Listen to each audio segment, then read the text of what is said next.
ഈശോയിൽ സ്നേഹം നിറഞ്ഞ പ്രിയ സഹോദരങ്ങളെ, ഈ ചെറിയവരിൽ ഒരുവനെ നിന്ദിക്കാതിരിക്കാൻ സൂക്ഷിച്ചുകൊള്ളുവിൻ. പലപ്പോഴും നമ്മുടെ ചുറ്റുമുള്ളവരെ നമ്മൾ പല വാക്കുകൾ പറഞ്ഞുകൊണ്ട് മുറിപ്പെടുത്താറുണ്ട്, നിന്ദിക്കാറുണ്ട്. ഒന്ന് ചിന്തിക്കുക, ഞാൻ എത്ര മാത്രം പെർഫെക്റ്റാണ്? ഈ പറയുന്ന ആൾ വലിയ പെർഫെക്റ്റ് ആയിട്ടുള്ള മനുഷ്യരാണ്, കുറവൊന്നും ഇല്ലാത്തവരാണ്? ഒരിക്കലും അല്ല. അതുകൊണ്ട് നമ്മൾ ചിന്തിക്കണം, നമുക്ക് കുറവുകളും പോരായ്മകളൊക്കെ ഉണ്ട്, മറ്റുള്ളവർക്ക് കുറവുകളും പോരായ്മകളൊക്കെ ഉണ്ടായിരിക്കും. എന്തെങ്കിലും കുറവുണ്ടെങ്കിൽ പേഴ്സണലായിട്ട് തിരുത്താനായിട്ട് നമുക്ക് ശ്രമിക്കാം.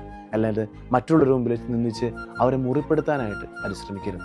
കാരണം നമ്മുടെ ഒരു വാക്ക് മതി അവരുടെ ജീവിതത്തിൽ ഏറ്റവും വലിയ മുറിവുണ്ടാകാനായിട്ട്. ഒരുപക്ഷെ ആ മുറിവ് ഉണങ്ങാനായിട്ട് ഒത്തിരി സമയമെടുക്കും. അതുകൊണ്ട് മറ്റുള്ളവരെ നിന്ദിക്കാതെ, പരിഹസിക്കാതെ, കളിയാക്കാതെ അവരുടെ ജീവിതത്തിൽ നന്മയായിട്ട് തീരുവാനായിട്ട്, അനുഗ്രഹത്തിൻ്റെ വാക്കുകളാകാനായിട്ട് നമുക്ക് സാധിക്കും.